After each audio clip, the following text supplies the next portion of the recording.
चिन्तासन्तानहन्तारो यत्पादाम्बुजरेणवः स्वीयानां तान् निजाचार्यान् प्रणमामि मुहुर्मुहुः। यदनुग्रहतो जन्तुः सर्वदुःखार्तितो भवेत् तमहं सर्वदा वन्दे श्रीमद्वल्लभनन्दनम्।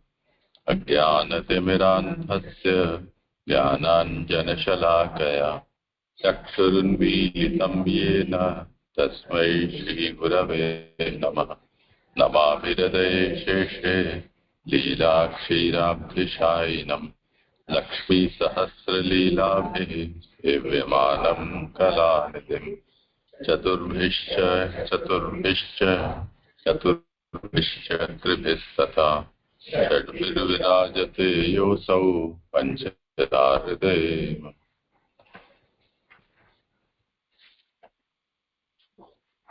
ચાલો જેમનો વારો હોય.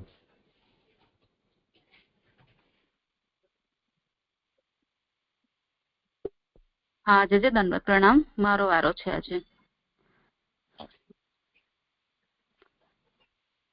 આનંદરૂપ હરિની આનંદરૂપ લીલા એવા ભાગવત શાસ્ત્રનો અર્થ છે. એમાં આપણે દ્વિતીય સ્કંદ જ્ઞાન લીલા જોઈ રહ્યા છીએ. એનો સ્કંધાર્થ શ્રી ભાગવતનું અંગો સહિત શ્રવણ કરવું જોઈએ. તેથી શ્રી ભાગવતના અંગોનું નિરૂપણ એ આ સ્કંદનો અર્થ છે. પ્રકરણ જોઈએ તો આ સ્કંદમાં 3 પ્રકરણો છે. પહેલું તત્વ નિર્ધાર, જે અધ્યાય 1 એમાં સ્થૂળ ધ્યાન આવ્યું અને બીજા અધ્યાયમાં સૂક્ષ્મનું ધ્યાન આવ્યું. એ પછી રથપ્રસાદ છે, તો એમાં શ્રોતાનો રથપ્રસાદ અધ્યાય 3માં અને વક્તાનો રથપ્રસાદ અધ્યાય 4માં જોયું આપણે. પછી ત્રીજું પ્રકરણ છે મનન એટલે કે વિમર્શ, જેમાં ઉત્પત્તિ અને ઉપપત્તિ એવા 2 ભાગ છે. તો એ 5 થી 7 અધ્યાયમાં ઉત્પત્તિ જોયું અને અધ્યાય 8 થી 10માં આપણે ઉપપત્તિ જોઈ રહ્યા છીએ. એમાં 10મો અધ્યાય, એમાં 8મા અધ્યાયમાં આપણે જોયું કે આશંકા થઈ, 9મા અધ્યાયમાં ઉત્તર થયો અને 10મા અધ્યાયમાં અહીંયા ફળ બતાવી રહ્યા છે. એનો અધ્યાયાર્થ જે મારા શ્લોક 47 થી 51 કરવાના છે. તો એમાં મહાપ્રભુજી જે આ શ્લોકને અનુલક્ષીને જે આજ્ઞા કરી રહ્યા છે એ ભાગવતાર્થ જે કરું છું. પાન નંબર 15 ઉપર છે. 15માં પહેલો જ પેરેગ્રાફ લઉં છું કે 10મા અધ્યાયમાં પદાર્થો અને સ્વરૂપ સાથે શ્રી ભાગવતનું નિરૂપણ કરેલું હોવાથી તેમજ ભાગવતમાં ફલરૂપ પદાર્થ ભગવાનની કૃપાનો પણ સમાવેશ કરેલો હોવાથી અને શબ્દોથી પણ તે ઉત્તમ ગ્રંથ હોવાથી તેનું શ્રવણ અવશ્ય કરવું જોઈએ. શ્રી ભાગવતના અમુક ભાગ એટલે કે 3જા અને 4થા સ્કંદોનું શ્રવણ કરવાથી પણ વિદુરને સંદેહ વિના ઉત્તમ ફલ પ્રાપ્ત થયેલું. જ્યારે આ પ્રમાણે સર્ગ અને વિસર્ગ એ 2 લીલાઓના જ શ્રવણથી પણ વિદુરને સંપૂર્ણ ફલ પ્રાપ્ત થયું, તો પછી સંપૂર્ણ શ્રી ભાગવતનું શ્રવણ કરે તેને ઉત્તમ ફલ પ્રાપ્ત થાય એમાં શી શંકા હોઈ શકે?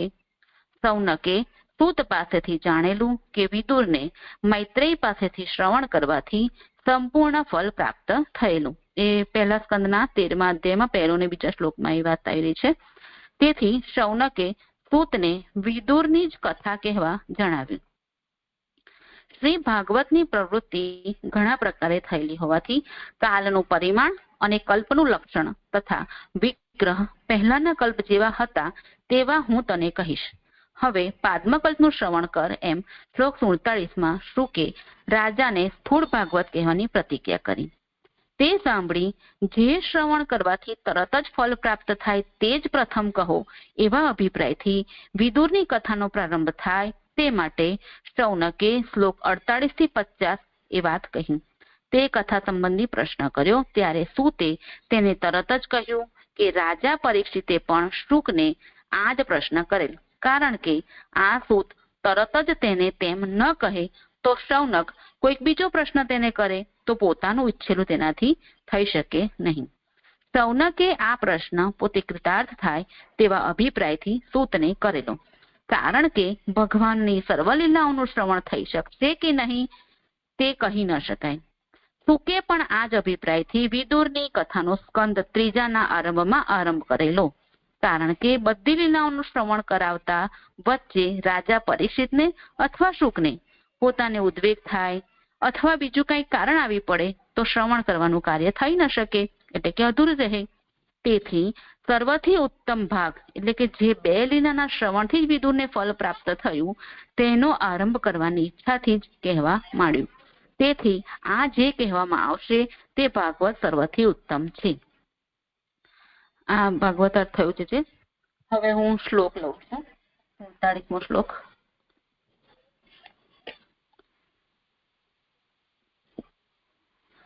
પાન નંબર 400 ઉપર છે.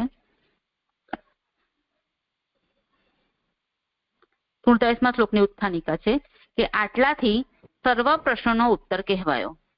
કાલ અને કલ્પ એ બેનો ન કહેવાયો, તે આગળ કહીશ એમ નીચેના શ્લોકથી કહે છે. એટલે આગળ આપણે જોયું કે પરીક્ષિત રાજાના જે પ્રશ્નો હતા એના સુખદેવજીએ ઉત્તર આપ્યા છે. એ સર્વ પ્રશ્નોના ઉત્તર કહેવાયો. એમાં કાલ અને કલ્પ એ બેનો ન કહેવાયો, એ આગળ કહીશ એટલે કે 3જા સ્કંદમાં સુખદેવજી એમને એ વાત આગળ જણાવશે સર્ગલીલામાં. હવે શ્લોક છે પરિમાણમ ચ કાલસ્ય કલ્પલક્ષણ વિગ્રહમ યથા પુરસ્તાદ વ્યાખ્યાસ્યે પાદ્મકલ્પમ અથો શૃણુ. શ્લોકાર્થ. કાલનું માપ અને કલ્પનું લક્ષણ તથા વિગ્રહ બરાબર આગળ કહીશ, પાદ્મકલ્પનું શ્રવણ કર. એમ અહીંયા સુખદેવજી આજ્ઞા કરે છે કે અત્યારે તું પાદ્મકલ્પનું શ્રવણ કર. બીજા બધા જે કાલનું માપ છે ને એ બધું છે હું તને આગળ સ્વર્ગના એમાં કહીશ. સુબોધિનીજી. પરમાણુથી આરંભી 2 પરાર્ધ સુધીના કાલનું પરિમાણમ એટલે કે માપનું કારણ સૂર્યની ગતિ વગેરે તે આગળ કહેવાનું છે. એટલે આ જે સૂર્યની ગતિ છે ને એ બધું હવે આગળના સ્કંદોમાં આવશે. એ વાત જે ચ છે મૂળમાં એને સમજાવે છે કે ચ શબ્દ હોવાથી તેનું સ્વરૂપ અને કાર્ય કહીશ. એ બધું જ એટલે કાલનું સ્વરૂપ શું છે, એનું કાર્ય શું છે, એ બધું હવે આગળના સ્કંદનો વિષય છે. કલ્પ લક્ષણ વિગ્રહમ એટલે કે કલ્પોનું લક્ષણ એટલે કે ધર્મની વ્યવસ્થા, એટલે કે કૃતયુગમાં આવો ધર્મ અને આવી પ્રવૃત્તિ હોય એવું લક્ષણ. વિગ્રહ જે મૂળમાં કીધું છે કલ્પલક્ષણ વિગ્રહ, એને સમજાવે છે મહાપ્રભુજી કે વિગ્રહ એટલે કે યુગ આટલો હોય એવું સ્વરૂપ. યુગનું શરીર કેટલું છે એ કહેશે. જેમ કે 4000 વર્ષનો કૃતયુગ એવું સ્વરૂપ. કૃતયુગ 4000 વર્ષનો હોય તો એની સમજ હવે આગળ આપશે. આ 2 બરાબર આગળ કહીશ એટલે કે યથા બરાબર અથવા જેવી રીતે આગળ કહીશ. પહેલાના કલ્પમાં જેવું આ 2નું રૂપ હતું તેવું કહીશ. એટલે બ્રહ્મકલ્પમાં જે એનું રૂપ હતું એ બંનેનું રૂપ એવું તને હું કહીશ. એ પ્રમાણે વિસ્તારથી સર્વ કહેવા માટે હવે પાદ્મકલ્પનું શ્રવણ કર શબ્દોથી બીજા કલ્પનો આરંભ કરે છે. એટલે હવે અહીંયાથી બીજા કલ્પની વાત કરી રહ્યા છે. સૃષ્ટિ વગેરેના ભેદો પાદ્મકલ્પમાં હોય છે, તેથી ભગવાનની 10 લીલાનો વિસ્તાર થાય તે માટે અથો મૂળમાં જે કીધું છે ને કલ્પમ અથો શૃણુ એને કહે છે કે અથો એટલે કે હવે જુદા આરંભથી શ્રવણ કર. સાવધાનપણાથી શ્રવણ કરવા ઉપદેશ કરેલ છે. શૃણુ જે કીધું છે એટલે કે છે કે એના માટે ઉપદેશ કરી રહ્યા છે સુખદેવજી પરીક્ષિત રાજાને કે સાવધાનપણાથી તો એનું શ્રવણ કર. આથી 1 દિવસ પૂરો થયાનું જણાય છે. એટલે કે અહીંયા કથાનો 1 દિવસ અહીંયા પૂર્ણ થયો છે, કારણ કે જુદા આરંભથી શ્રવણ કરવા બોધ કરે છે. અહીંયા જે કથાનો બીજા દિવસનો જે આરંભ થઈ રહ્યો છે એ જુદો આરંભ છે એનો, એટલા માટે અહીંયા એવી રીતના સુખદેવજી એમને ઉપદેશ કરે છે. જેથી 47મો શ્લોક સંપન્ન થયો અને જે 46મો અને 47મો એ બંને શ્લોકને અનુલક્ષીને પુરુષોત્તમ સહસ્ત્રનું નામ 105મું આવે છે કે અનેક કલ્પ કરતા એટલે કે અનેક કલ્પો के करने वाले पाद्मकल्प, ब्राह्मकल्प, वाराहकल्प इत्यादि अनेक कल्पों की रचना करने वाले, निर्माण करने वाले आप पूर्ण पुरुषोत्तम श्री कृष्ण हैं. અહીંયા શ્લોક 47મો સંપન્ન થયો. હોય વિચારની. તમે શું કહેતા હતા? કે તે ભાગવત એવું કહ્યું. હવે આ ત્રીજો સ્કંદ અને ચોથો સ્કંદ એ ફરી પાછો ભાગવત જ છે પૂર્ણ એવું મને લાગ્યું. બરોબર સ્થૂલ ભાગવત બરોબર.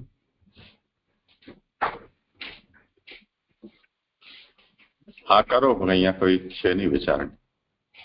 જી જી જી. શ્લોક 48મો એની ઉત્થાનિકા છે. એ પ્રમાણે સુખ અને પરીક્ષિતનો સંવાદ અટક્યો ત્યારે કથાનું શ્રવણ કરવામાં આતુરતાથી રોકાયેલ સૌનક પહેલા કહેલી તેવી કથા સંબંધી પ્રશ્ન કરે છે. એટલે અહીંયા જયારે સંવાદ અટક્યો છે ત્યારે સૂતજી શૌનકે પહેલા કહેલી જેવી છે ને એના વિશે પ્રશ્ન કરે છે કે જે કથામાં કેટલાક પ્રશ્નોના અર્થનું જ્ઞાન થતા પણ ઘણી પ્રીતિ થાય છે. એટલે એ જે કથા એવી છે કે એના અર્થનું જ્ઞાન થતા વિદુરજીને જે ઘણી પ્રીતિ થઈ હતી એની વાત કરી રહ્યા છે કે તેવીનું જ શ્રવણ કરવું જોઈએ. એટલે કે અહીંયા એવું કહી રહ્યા છે કે એવી જ કથાનું શ્રવણ કરવું જોઈએ. વિદુરે તીર્થની યાત્રામાં એટલે 1:13 જે આવે છે એમાં અને જેટલા પ્રશ્નો સંયમી વિદુરે કૌશારો સમક્ષ કર્યા અને માત્ર ગોવિંદમાં જ ભક્તિ ઉત્પન્ન થયેલી છે જેની તેવો થઈ તે પ્રશ્નો કરવાથી અટક્યો. એ 1:13 કીધું છે. એ 13 તેનો પહેલો ને બીજો શ્લોક હું લઈ લઉં છું. જે એમાં એવું કે છે કે તીર્થયાત્રામાં મૈત્રેયથી ભગવાનની ગતિ જાણીને અને તેનાથી ભગવાનના સ્વરૂપને જાણેલા વિદુર હસ્તિનાપુર ગયા. બીજા શ્લોકમાં એવું કહી રહ્યા છે કે સત્તાએ જેટલા પ્રશ્નો કૌશારો પાસે કરેલા તેમાંથી જેની ગોવિંદમાં અનન્ય ભક્તિ થયેલી છે તેવા તે અટક્યા. એટલે આ બંનેથી વિદુરજી અટક્યા છે. એ 2 શ્લોકમાં. એમ સૂત તે કહે છે. જો કે સૂતે હું ભગવાનનું શ્રવણ કરાવીશ એવી પ્રતિજ્ઞા કરેલી છતાં પણ વિદુર અને મૈત્રેયના સંવાદરૂપ ભાગવત તરત ફળ કરાવનારું હોવાથી તે જ તમારે કહેવું એમ શૌનક સૂતને નીચેના શ્લોકથી આરંભી 3 શ્લોકથી ઉત્સાહ કરાવે છે. શ્લોક છે શૌનક ઉવાચ યદાહ ભગવાન સૂત સત્તા ભાગવતોત્તમઃ ચચાર તીર્થાની ભુવઃ ત્યક્ત્વા બંધૂન સદુસ્ત્વજાન. શ્લોકાર્થ. હે સૂત, ભગવાને જે કહ્યું તે કહો. ભગવદીઓમાં ઉત્તમ સંયમી ન તજી શકાય તેવા બંધુઓનો ત્યાગ કરીને ભૂમિના તીર્થોમાં ફર્યા. સુબોધિનીજી, ભગવાન શબ્દથી મૈત્રેયનું સર્વજ્ઞપણું સૂચવ્યું. અહીંયા જે ભગવાન જે વિશેષણ આપેલું છે એ મૈત્રેયજી માટે છે, કારણ કે મૈત્રેયજી સર્વજ્ઞ છે. ભગવાને જે કહ્યું એ જુદું વાક્ય છે. એટલે મૂળમાં જે કીધું યદાહ ભગવાન એ વાક્ય જુદું છે અને ભગવાન જે સંબોધન છે એ મૈત્રેયજી માટેનું છે એ પણ અલગ વસ્તુ છે. એ બંને અલગ અલગ સમજવાના છે. ભગવાન એટલે કે મૈત્રેયે કહ્યું એવો અર્થ છે. અથવા સંયમી અને મૈત્રેયના સંવાદમાં ભગવાને જે કહ્યું જે ભગવાનનું વાક્ય તેઓએ કહ્યું એવો અર્થ છે. એટલે કે જે મૂળમાં જે લખ્યું છે ને કે સત્તા ભાગવત ઉત્તમ એને મહાપ્રભુજી સમજાવી રહ્યા છે કે જે વિદુરજી છે એ સંયમી છે એટલે કે સત્તા, અને મૈત્રેયના જે સંવાદ છે બંને વચ્ચેના જે સંવાદ છે એમાં ભગવાને જે કહ્યું એટલે કે જે ભગવાનનું વાક્ય તેઓએ જે કહ્યું એ તમે અમને કહો એવો અહીંયા અર્થ છે. ભગવાન આપે જે કહ્યું એવો પાઠ સ્પષ્ટ છે. જે આ વાત મને નથી સમજાતી. હે સૂત એ સંબોધન છે. ક્યાં કહ્યું, શું કહ્યું એ જાણવાની ઈચ્છા થાય તેથી કહે છે કે ભગવદીઓમાં ઉત્તમ સંયમી બંધુઓનો ત્યાગ કરીને ભૂમિના તીર્થોમાં ફર્યા. એટલે જે હે સૂત જે સંબોધન કરીને કહી રહ્યા છે, જે હવે ઉત્તરાર્ધને સમજાવી રહ્યા છે મહાપ્રભુજી કે ચચાર તીર્થાની, તો એનાથી કહી રહ્યા છે કે જે વિદુરજી છે તો કેવા છે કે ભગવદીઓમાં ઉત્તમ છે, સંયમી છે અને પોતે બંધુઓનો ત્યાગ કરીને ભૂમિના તીર્થોમાં ફરી રહ્યા છે. એવા સંયમી અને કૌશારોનો સંવાદ કયા વિષયમાં થયેલ કે જે ભગવાનના વાક્યમાં અને તેના અર્થમાં વિચારરૂપ સંવાદ થયો તે કહો એમ કહેવું જોઈએ. એટલે આવા વિદુરજી મૈત્રેયજી એ બંને વચ્ચે જે સંવાદ થયો એ કહે છે કે અમને તમે આપ જણાવો. પણ ભગવાનનું વાક્ય જ મુખ્ય હોવાથી તે ભગવાનના વાક્યના સંબંધમાં સંવાદ થયેલો એમ જાણીને પણ વધારે જ્ઞાન થાય તે માટે ક્યાં એટલે કે ભગવાનના વાક્યમાં એમ પૂછે છે. દેશ સંબંધી પ્રશ્નમાં તો કયા દેશમાં તે સંવાદ થયો એવો અર્થ છે. એટલે આ સંવાદ ક્યાં થયો એ પૂછી રહ્યા છે.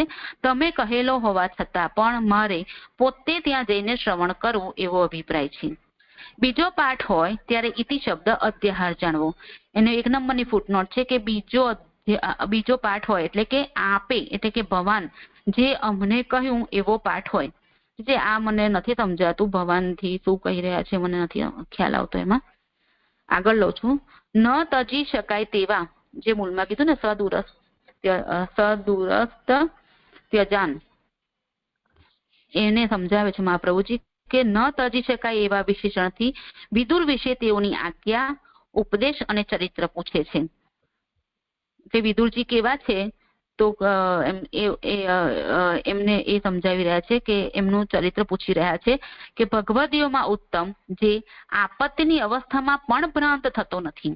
એટલે વિદુરજી એવા છે કે ભગવદીઓમાં ઉત્તમ છે અને આપત્તિ આવે તો પણ એવી અવસ્થામાં પણ પોતે ભ્રાંત થતા નથી. ભૂમિના તીર્થો હોવાથી ત્યાં જવા તથા તેમને જાણવાનું શક્ય હતું. એટલે ભૂમિ ઉપર જ અહીંયા વિચરી રહ્યા છે તો એમને ત્યાં જવાનું અને જાણવાનું શક્ય હતું. તે તીર્થો પણ કહો એવો અભિપ્રાય છે. એટલે અહીંયા જે સંવાદ થયો છે કયા તીર્થમાં થયો છે એ પણ જાણવાની મહેચ્છા રાખી રહ્યા છે. કારણ કે જે તીર્થોથી સારી રીતે શુદ્ધ થઈ વિદુરે ભક્તિ પ્રાપ્ત કરી, એટલે એવું એ સ્થળ એટલું તીર્થનું એટલું મહાત્મ્ય જણાવી રહ્યા છે કે એવા તીર્થમાં વિદુરજી સારી રીતે શુદ્ધ થયા અને એમને ભક્તિ પ્રાપ્ત થઈ. તેનાથી પહેલા પણ તેને ઉત્તમ જ ચિત્ત શુદ્ધિ પ્રાપ્ત થયેલી એમ બંધુઓનો ત્યાગ કરીને શબ્દોથી કહેલ છે. એટલે એમણે બંધુઓનો પણ ત્યાગ કર્યો છે. કારણ કે સગા પોતાના ભાઈ ભાંડુનો ત્યાગ કરીને પોતે નીકળ્યા છે તો એમની ચિત્ત શુદ્ધિ પણ કેટલી હશે એ અહીંયા સમજાવી રહ્યા છે મહાપ્રભુજી. ન તજી શકાય તેવા શબ્દથી એમ જણાવે છે કે અંતઃકરણથી પણ તજીને તીર્થોમાં ફર્યા. તદુરસ્ત તજાત એટલે કે એનાથી કહી રહ્યા છે કે પોતાના ભાઈ ભાંડુને ન તજી શકાય એવા એમને પણ તેજા છે વૈદુરજીએ. એટલે એમની ચિત્તની નિર્મળતા કેટલી છે એ અહીંયા જણાવી રહ્યા છે. આટલાથી તે પરીક્ષિત કરતા પણ મુખ્ય શ્રોતા હોવાનું કહ્યું. એટલે પરીક્ષિતજી કરતા પણ અહીંયા વિદુરજીને ઉત્તમ શ્રોતા તરીકે દર્શાવી રહ્યા છે.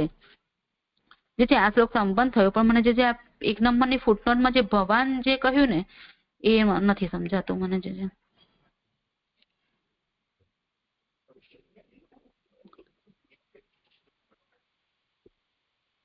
યદાહ ભગવાન સૂત એની જગ્યાએ યદાહ નો ભવાન સૂત એવો જો પાઠ હોય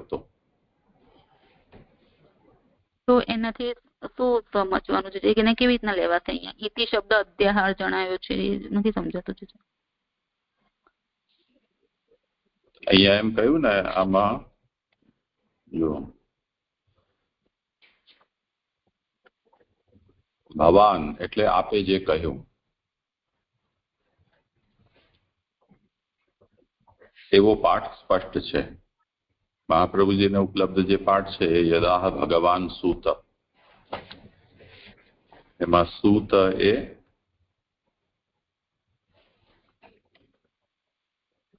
આમાં સંબોધન નથી પરંતુ યદાહ ભવાન યદાહ નો ભવાન સૂત તે સ્થિતિમાં સૂત સંબોધન છે અને ઇતિનો અધ્યાહાર છે.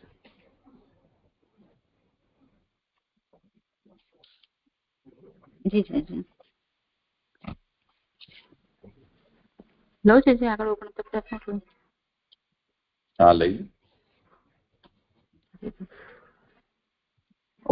શ્લોક. કુત્ર કૌશારવેસ્તસ્ય સંવાદો અધ્યાત્મ સંગીતઃ યદ્વા સ ભગવાન તસ્મૈ પૃષ્ઠતત્વમ ઉવાચ. શ્લોકાર્થ.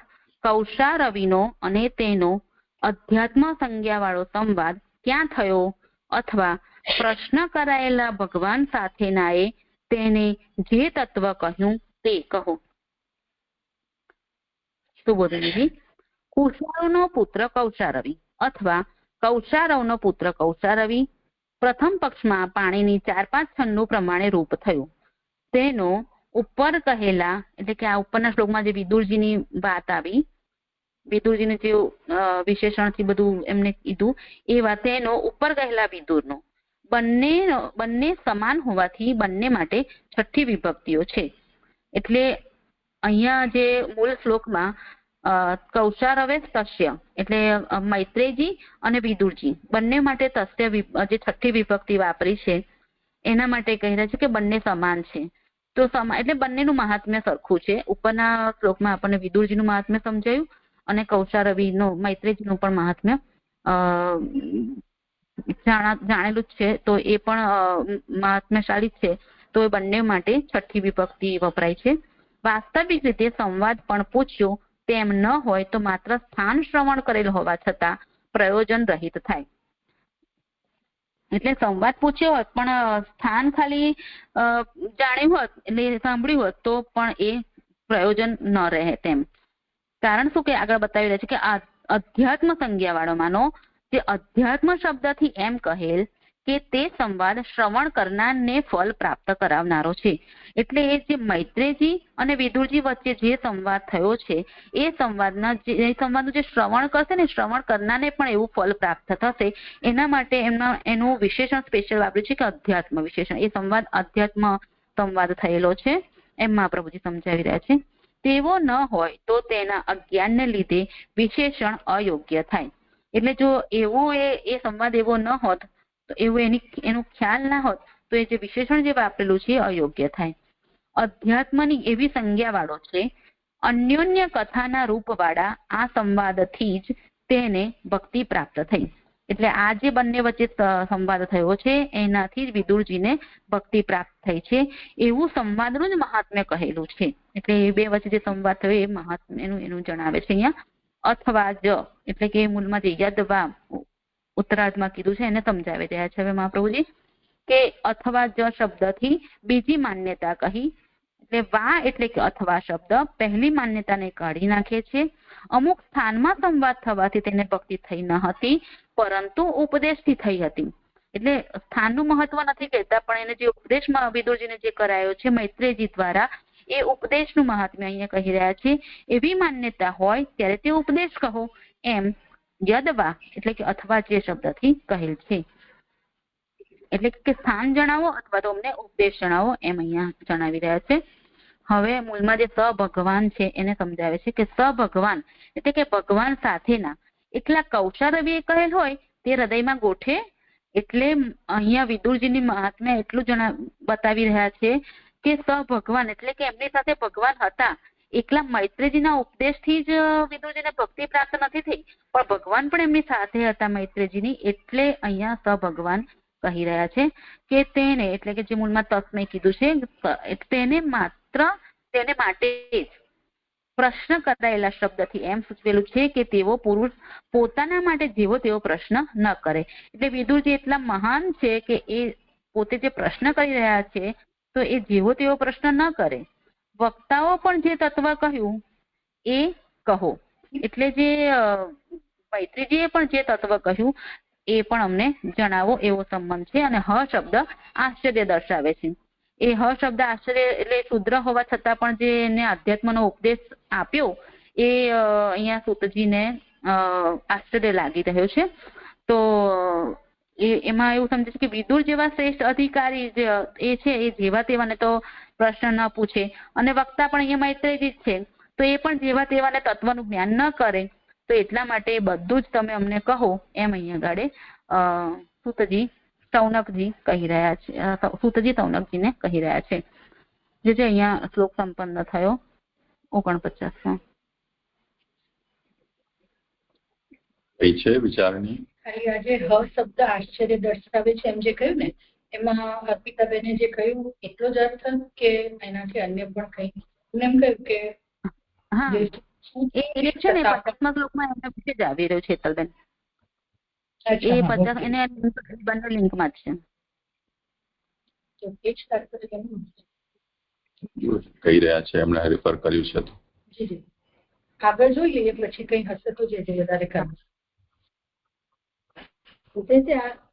પક્ષમાં પ્રાણી પ્રમાણે રૂપ થયું તેના ઉપર કહેલા વિદુરનો એમ કરીને જે કહી રહ્યા છે તો આ બંને સમાન હોવાથી બંને માટે છઠ્ઠી વિભક્તિ. તો વિદુર ને મૈત્રેયજી બંને માટે છઠ્ઠી વિભક્તિ.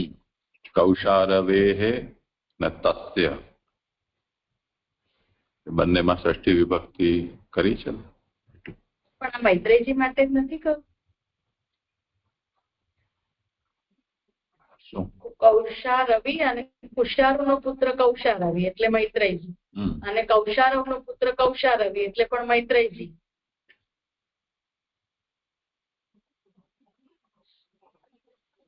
એવું નહીં? એવું મને સમજાતું નથી. એવું કૌશારુ અને કૌશારવ એમ બે જુદા જુદા એના એટલે વિદુરજીના સંબંધથી નહીં. વ્યુત્પત્તિ નહીં નહીં, તસ્યનો મતલબ વિદુર છે. કૌશારવેહે એની વ્યુત્પત્તિ કેવી રીતે થશે એના બે પ્રકાર બતાવ્યા છે. કુશારુનો પુત્ર કૌશારવી અને કૌશારવનો પુત્ર કૌશારવી. એમ અને આ અથવા જ શબ્દથી લીધી ચોથી લાઈન છે, પણ જે આવે ને અથવા જ શબ્દથી બીજી માન્યતા કહી તો જે ના કે જ આવે નીચેથી ચોથી લાઈન છે.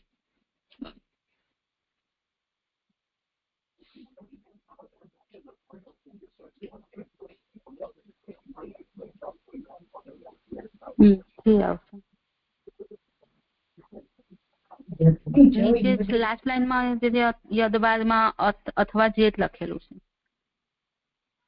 યદ એટલે જે તમે ક્યાં કહ્યા છો?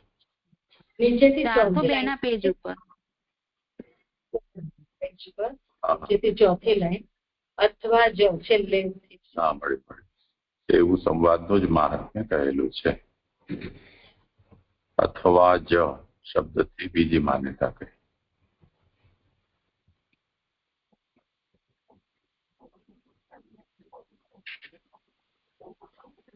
લાસ્ટ લાઈનમાં જે 402 ના લાસ્ટ પેજ ઉપર અથવા જે જ લખેલું છે.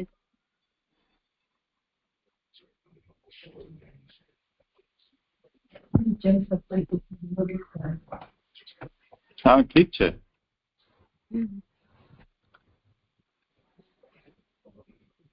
જેને આ જે સ્થળનું વાત કરી રહ્યા છે તો એ જે ત્રીજા સ્કંદમાં આવશે જે સ્થળ છે.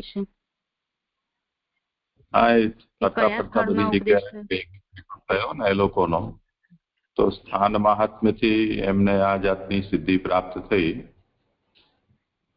એવી આશંકા. કેમ કે ત્યાંથી તો પછી એ તીર્થયાત્રા માટે નીકળી ગયા હતા ને, હજી વચ્ચેથી અટકાવીને ને ધૃતરાષ્ટ્ર વગેરેને વાનપ્રસ્થ કરવા માટે પાછા આવ્યા ઇન્દ્રપ્રસ્થ.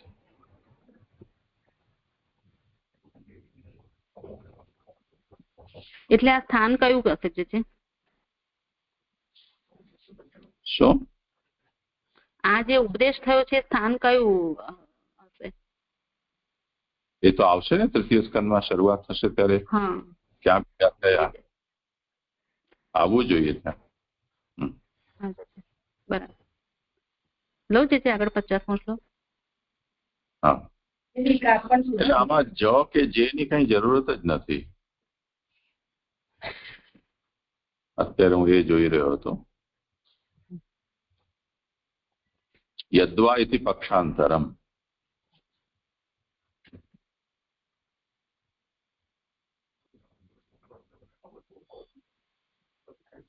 અથવા બસ એટલું જ છે. અથવા શબ્દથી બીજી માન્યતા કહી. વા શબ્દ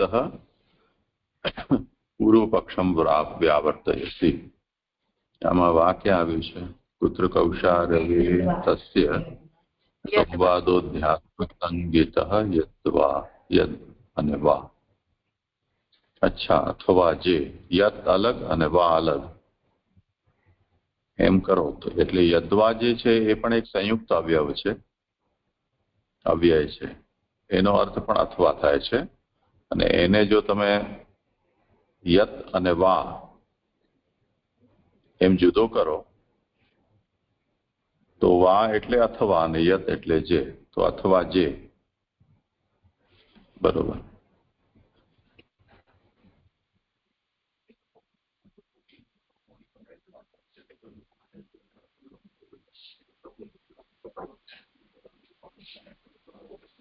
તો બરોબર છે અથવા જે.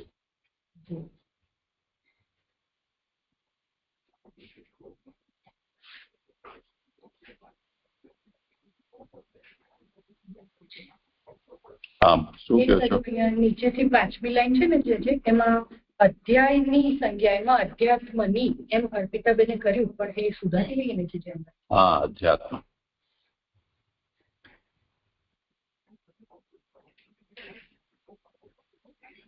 સંવાદો અધ્યાત્મ સંગીત, અધ્યાત્મ જ આવવું જોઈએ.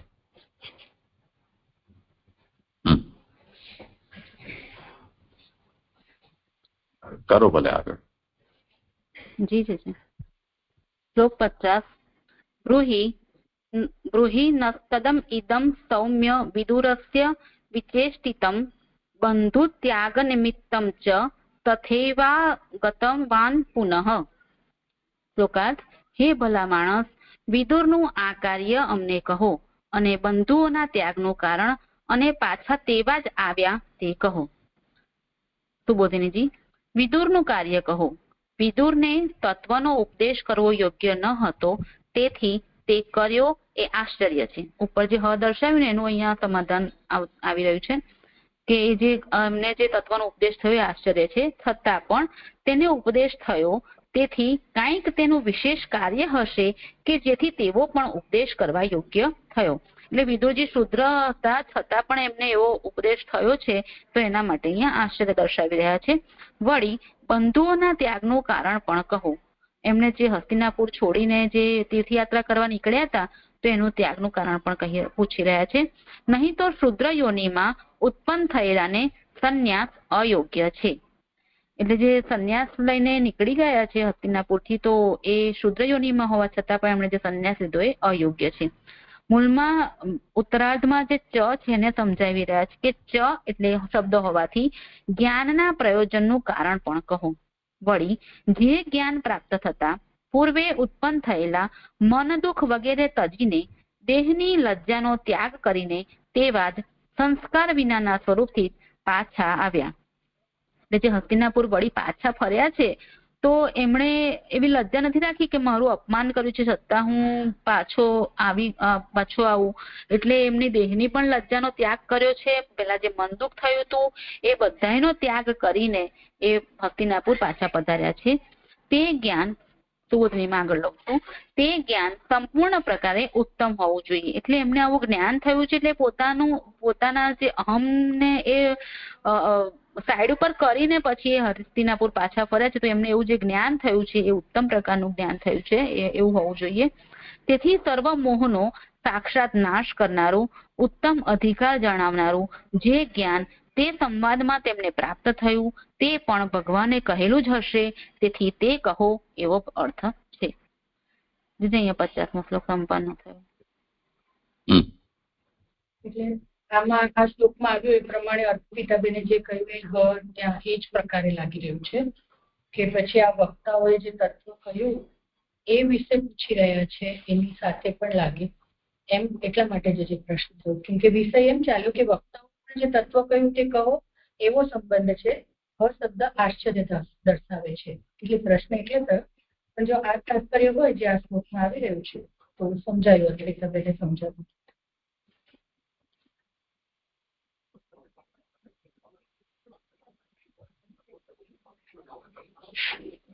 એ જ બરોબર છે, એ જ અભિપ્રાય છે. એની કઈ દેહની લજ્જા, દેહની લજ્જા એટલે અવધૂત વેશ. એવું નહીં એમને એમ કહ્યું કે પાછા આવ્યા કરે. દેહની લજ્જા એટલે શું થયું? હું નથી કે એવું શરીર એવું છે અસ્વસ્થ આવ્યા છે. હવે મંત્રી હતા આજે, હવે જયારે આવ્યા છે ત્યારે એવા અસ્વસ્થ રૂપે આવેલા છે. દેહનું કે હશે એવા અવસ્થામાંથી એમની અવધૂત અવસ્થા ને એ રીતે સમજી હતી લજ્જાનો ત્યાગ એટલે એવી રીતે.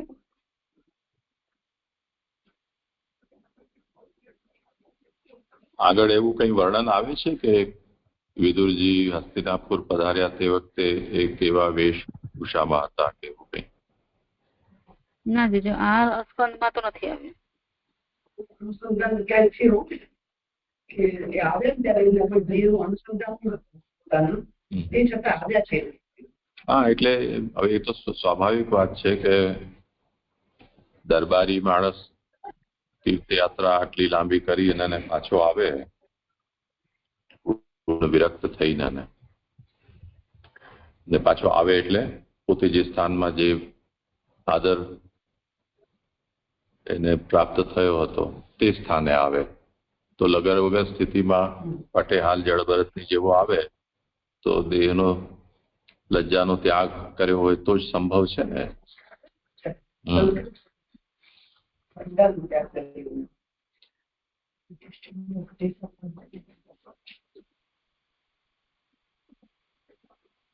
સંસ્કાર વિનાના સ્વરૂપથી જ પાછું આવ્યું એટલે શું કહેવાનું? હા, અર્પિતાબેન. જી જી. સંસ્કાર વિનાના સ્વરૂપથી એટલે અત્યારે તો એ તીર્થયાત્રા કરી રહ્યા છે તો એટલે એમને જે હું એવું સમજુ છું ત્યાં સુધી એમને એટલે સંસ્કાર તો બધું જે શું કહેવાય એમ કે દાઢી મૂછ કે એવું કઈ ના કર્યું હોય કે એવું કઈ મને એવું સમજાય છે જે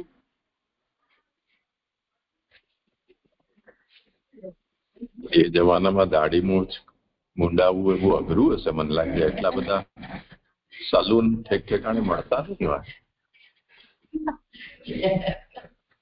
બધા જે આપણને જૂના લોકો દેખાય બધા એવા જ દેખાય. ખબર નહીં મહાપ્રભુજી ઠાकुरજી કે રામચંદ્રજી કેમ આપણને દાઢી મૂછ વગર ના.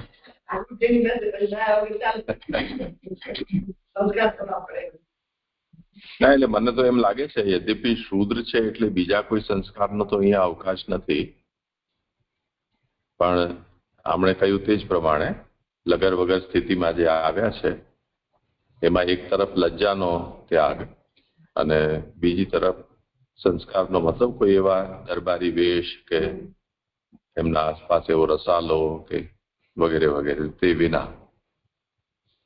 નહીં તો સામાન્ય ત્યાં શું થાય કે જેમ ધૃતરાષ્ટ્ર ગયા તો એમને કમસે કમ વાનપ્રસ્થ તો આશ્રમ ગ્રહણ કર્યો ને, તો ત્યાગીનો જે વેશ છે એ વેશ તો ધૃતરાષ્ટ્રનો પણ હતો. તો વિદુરજી તો શૂદ્ર છે એને કારણે એમને તો વાનપ્રસ્થ આશ્રમ પણ પ્રાપ્ત થતો નથી કે જેને કારણે વિરક્તનો વેશ એ ધારણ કરી શકે તે જમાનામાં જે કંઈ પણ હોય તે સંન્યાસીનો કે વાનપ્રસ્થોનો. વાનપ્રસ્થો તો મૃગચર્મને એવું જ ધારણ કરતા તે કાલમાં, સંન્યાસીઓ ભગવા ધારણ કરતા. પણ એ બંને આશ્રમ શૂદ્રને પ્રાપ્ત નહીં હોવાથી દેહનો એવો સંસ્કાર એ અહીંયા લાગુ નહીં પડે વિદુરજીના માટે. તો દેહના સંસ્કારથી પછી દાઢી મૂછ બનાવ્યા વગર એમને આવી ગયા એવું જ યોગ્ય લાગે છે. જટા જૂઠ બધી વેલી હોય, કમસે કમ ચલો દાઢી મૂછ ન બનાવે, વાળમાં તેલ વેલ નાખીને આવે કે ડાઈ કરીને આવે.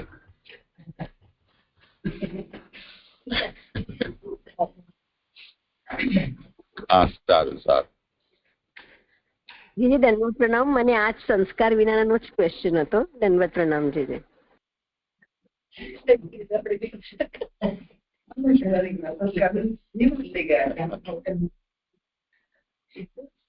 ના, એમનું પૂરું પાછા આવવાનું ચરિત્ર મહાભારત કે હરિવંશ જેમાં પણ હોય તો આ જોઈએ આગળ તૃતીય સ્કંદમાં કંઈક એકાદ બે શબ્દ આવે છે. જો એ કંઈક મળે તો આ મહાપ્રભુ ચરણ જે વ્યાખ્યાન કરે છે એ કોઈક સંદર્ભથી જ મળેલો હોવો જોઈએ. પછી ના બતા લઈ ગયા પછી અવસ્થા એવી હતી કે શરીરમાં કોઈ નીકળે છે એને ખબર જ નથી, હસ્તનું છે કામ નથી એવું કેમ એવી અવસ્થા છે. એટલે બાકી દેહ પડ્યો તે પહેલા હતી. અત્યારે આવ્યા ત્યારે એટલા દઈ શકતા છે. કઈ બીજું? દંડવત પ્રણામ જય.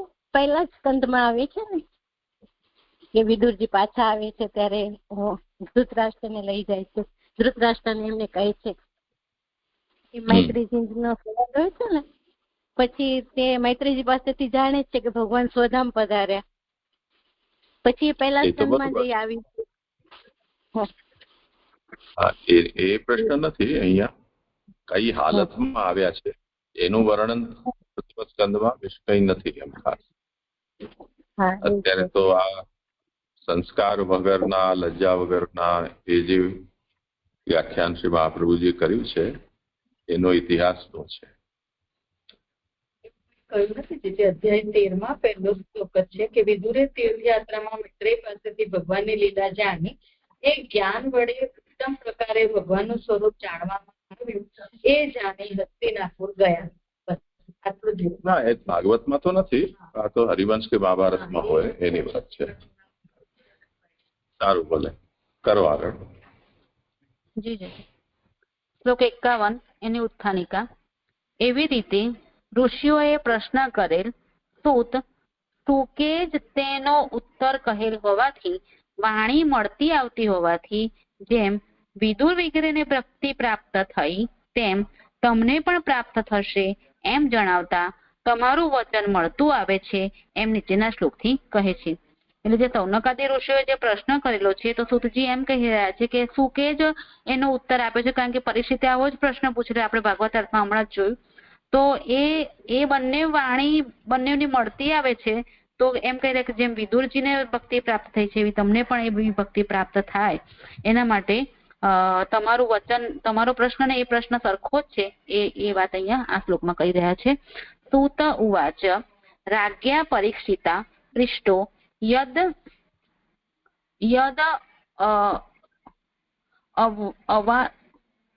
અવોચન મહામુનિઃ તદ્વહ અભિધાસ્યે શૃણુત રાજ્યઃ પ્રશ્ન અનુસારતઃ. શ્લોકાર્થ. રાજા પરીક્ષિતે પૂછેલા મહામુનિએ રાજાના પ્રશ્નને અનુસરીને જે કહ્યું તે હું તમને કહીશ, શ્રવણ કરો. સુબોધિનીજી. એવી રીતે આ પહેલા પૂછેલા એમ શુકે જ્યારે કથાનો આરંભ કર્યો ત્યારે આ જ વિષય પરીક્ષિતે પણ પૂછેલો. એટલે જયારે તૃતીય સ્કંદમાં જયારે સુખદેવજીએ કથાનો આરંભ કર્યો છે ત્યારે આ જ પ્રશ્ન પરીક્ષિતે પણ પૂછેલો છે. સુબોધનીમાં. ત્યારે તે સ્વરૂપથી અને પરિણામથી જાણતા મહામુનિએ જે કહેલ તે જ હું વહ એટલે કે તમારા માટે અભિધાસે એટલે કહીશ. એટલે એ જે પ્રશ્ન પૂછેલો છે એવું જ એ જ સ્વરૂપથી અને એનું જે ફળ મળ્યું છે એ જે ફળને જાણનાર કોણ છે? મહામુનિ. તો એમણે જે કહ્યું છે મૈત્રેયજીએ જે કહ્યું એ જ હું હવે તમને કહીશ એમ અહીંયા સૂતજી કહી રહ્યા છે. આગળ સુબોધનીમાં. આમ હોવાથી જે ભગવાન શુકે કહેલું એમ જે તમે પહેલા પૂછેલું અને જે હમણાં પૂછો છો હું તમને શ્રવણ કરાવીશ એમ જે મેં હમણાં તમને કહ્યું તે પણ વિરુદ્ધ નથી, એક જ છે. તેથી શુકે કહેલું જ કહીશ. એટલે સુખદેવજીએ જે ભાગવતજીમાં કહ્યું છે એ જ હું તમને કહીશ, પરંતુ સાવધાનપણાથી શ્રવણ કરો. જે અહીંયા મૂળમાં કહી રહ્યા છે ને કે શૃણુતઃ એટલે સાવધાનપણાથી શ્રવણ કરો એમ અહીંયા સૂતજી કહી રહ્યા છે સૌનકાદી ઋષિઓને. શુકે તો ત્યાં ઋષિઓને ઘણા પ્રકારે પૂછેલું ઘણું જ કહેલ. તે મુખ્ય શ્રોતાની બુદ્ધિને ગોઠતું ન હોવાથી, ચાલુ પ્રસંગ ન હોવાથી તે કહેવાનું નથી એમ જણાવવા રાજાના પ્રશ્ને અનુસરીને એમ કહેલું છે. રાજ્ય પ્રશ્ન અનુસરતઃ એને સમજાવે છે કે ત્યાં તો ઋષિ મુનિઓએ બધું ઘણું પૂછ્યું છે એમ. તો એ મુખ્ય શ્રોતા પરીક્ષિતને અહીંયા એને જે પ્રસંગમાં જેટલું કહેવાનું જરૂરી હશે એટલું જ અહીંયા જણાવશે. પણ સુખદેવજી એ વખતે બધા ઋષિઓને ઘણા બધા પ્રશ્નો કરેલા પણ જે પરીક્ષિત રાજાના પ્રશ્ન અનુસરીને જે જવાબ હતો એ જ એમણે જણાવ્યું છે. રાજાના પ્રશ્ને અનુસરીને તેના ઉત્તર તરીકે જ જે કહેલું તે હું કહીશ એવો અર્થ છે. એટલે કે બીજું બધું જે બીજા બધા પ્રશ્ન કરેલો અને બીજું બધું બધાનું નહીં કે પણ ખાલી રાજાના પ્રશ્નને અનુસરીને જે હશે એ જ હું તમને જણાવીશ. અહીંયા કારિકા છે દ્વિતીય સ્કંદ વિવૃત 51મો શ્લોક પૂર્ણ થયો છે. કારિકા લઈ લઉં છું. દ્વિતીય સ્કંદ વિવૃત્તિ શ્રી કૃષ્ણ ચરણાંબુજે નિવેદિતા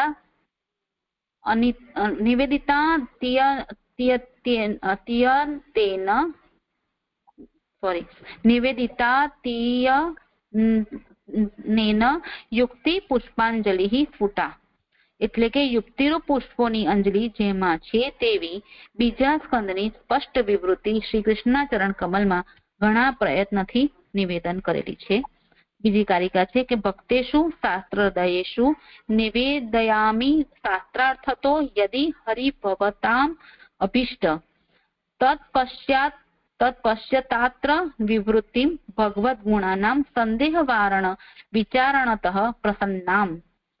શાસ્ત્ર જેઓના હૃદયમાં છે તેવા ભક્તોને નિવેદન કરું છું કે જો શાસ્ત્રના અર્થથી ભજન કરનારાઓને હરિ સર્વ તરફથી ઈચ્છેલા હોય તો ભગવાનના ગુણોનું સંદેહનું નિવારણ કરવાના વિચારથી સહેલાઈથી સમજાય તેવી આ વિવૃત્તિ વિચારજો. ઇતિ શ્રી લક્ષ્મણ ભટ્ટના પુત્ર શ્રી વલ્લભ દીક્ષિત રચિત શ્રી ભાગવતની સુબોધિમાં બીજા સ્કંદનો 10મો અધ્યાય સંપૂર્ણ થયો. આ અધ્યાય સંપન્ન થાય છે. આ અધ્યાયના હજુ એક છેલ્લું નામ રહ્યું છે કે સર્વદોષ વિવર્જિત. પુરુષોત્તમ સ્તોત્રમાં 106મું નામ છે. એ 45મા શ્લોકમાં અહીંયા આવી રહ્યું એવું મને લાગી રહ્યું છે. એનું વિવરણ વાંચું છું. જે સારે સર્વદોષ વિવર્જિત એટલે કે सारे दोषों से रहित, એટલે કે सारे दोषों से रहित तो एक प्रभु ही है. सब में कोई न कोई दोष तो दिखने में आता ही है, कारण कि यह संसारी दोषों से भरा हुआ है. इसी कारण इसे दुखमय कहा जाता है. प्रभु को संसार नहीं होता, अतएव उनमें कोई दोष एवं दुख नहीं है. वैसे आप प्रभु तो आनंद रस रूप है, अतएव आप में दोष दुख कहाँ से होंगे, संभव ही नहीं है. अतएव निर्दोष एको हरि ही, एक हरि ही निर्दोष है ऐसा कहा गया है. अतएव इस नाम को प्रकट किया गया है. निर्दोष एको हरि એ શ્રુતિ વાક્ય છે. અહીંયા મને ખ્યાલ નથી. નહીં, શ્રુતિ તો પ્રસિદ્ધ નથી એવું. મને તો એમ લાગે છે કે અહીંયા જે માયા દ્વારા આરોપિત જે છે 45માં જેમ તમે કહ્યું ને કે ભગવાન કરતા નથી એમ જણાવવા માયાએ તે કર્મોનો આરોપ કરેલો છે. પછી ભગવદીઓ આવા પ્રકારથી ભગવાનનું નિરૂપણ કર્યું, સૂર્યો આવા પ્રકારથી ભગવાનના દર્શન કરતા નથી. એવું બધું જે એટલે મૂળ આધ્યાત્મિક આદિદૈવિક સ્વરૂપ જે અહીંયા વર્ણિત છે એ ભગવાનનું મૂળ રૂપ છે. અને આધ્યાત્મિક અને આદિભૌતિક જે છે એ હીનાધિકારીઓ તે પ્રકારે ભગવાનના સ્વરૂપને વિચારે છે કે જુએ છે.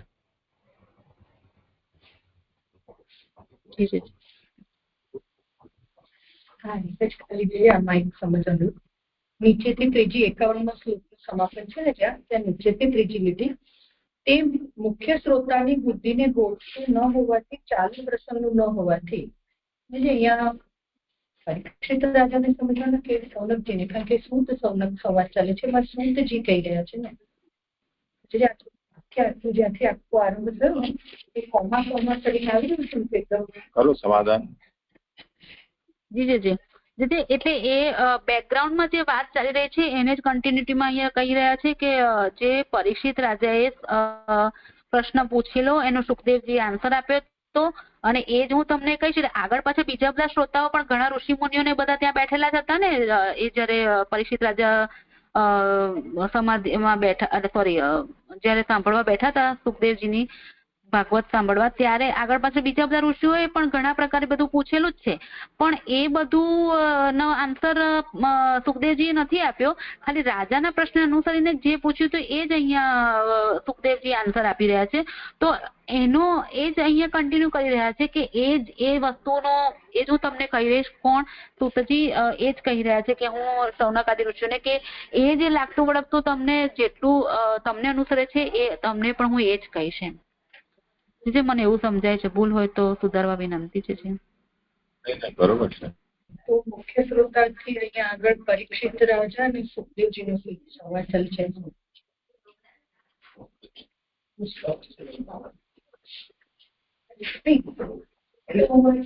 એટલે થોડુંક મને કન્ફ્યુઝન થયું, કારણ કે સૂતજી સૌનકજીને કહી રહ્યા છે એટલા માટે મને પૂછવા. સારું, અહીંયા આ સ્કંદ સંપન્ન થાય છે. જી જી દંડવત પ્રણામ જી મારા સંપન્ન થયા.